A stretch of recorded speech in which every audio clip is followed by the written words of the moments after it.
Good morning. This is Mark Soderberg with ADM Investor Services with your morning ag outlook for Tuesday, April the 16th. Choppy two-sided trade here overnight. Prices are actually leaning lower at the moment. Corn down about 2.5 cents near session lows. Soybean complex is mixed, down 3 to 4 in the beans, steady about $1 higher in the meal, while bean oil is down 50 points. Continuing to feel pressure from yesterday's bearish NOPA crush report. Wheat prices are mixed, down 2 to 3 in Kansas City and Chicago, while up 2 to 3 cents in Minneapolis. Yesterday's NOPA crush report saw members crush about 196.4 million bushels in the month of March, while that being a new all-time record and up from 186 in February. It came in just below expectations. I calculate total crush for the industry at 207 million bushels in March. That would bring total crush in the first 7 months of the 23-24 marketing year to 1.377 billion. That's up 5.3% from year ago versus USDA forecast of up 4%. While the USDA did not change their crush estimate last week, at 2.3 billion bushels, I still think that is about 20 to 30 million bushels too low. So despite crush being below expectations in March, bean oil stocks grew to 1.851 billion bushels.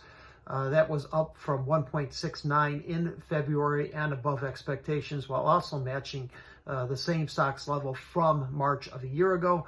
The higher bean oil stocks continue to just suggest disappointing usage domestically, particularly for biofuel production, as they have increased usage of canola and used cooking oil.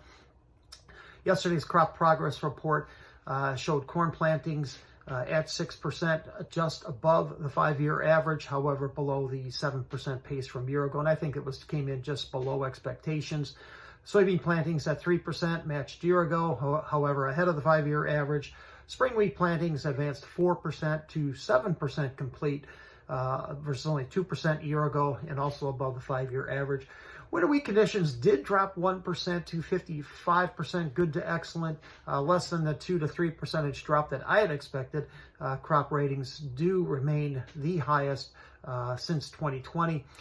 Surprise conditions did not drop more, given the fact that in Kansas, the largest producing state, conditions fell 6% to 43% good to excellent, while there was a 5% increase in the level of the crop rated poor to very poor, as large areas of the state have missed out on recent rains. 11% of the winter wheat crop is headed. That is also above the historical average.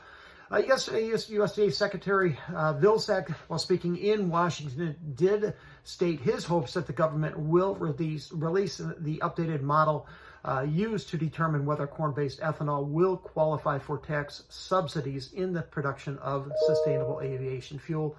He hopes that is released by the end of April. Rains this week here in the U.S. to favor Iowa and surrounding states. That will slow planting progress, however, will help restore soil moisture levels. Little rain is in the forecast for areas of the Southwest Plains, and I think will likely lead to further crop deterioration in the winter wheat areas. In South America, Brazilian's soy harvest has reached 85%. However, there continues to remain a big discrepancy between the USDA production forecast and most private estimates in South America.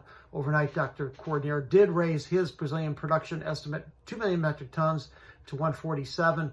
Above CONAB, however, below the USDA 155. He also cut his Argentine corn number 3 million metric tons, matching the Buenos Aires grain exchange at 50. So lower to start off with.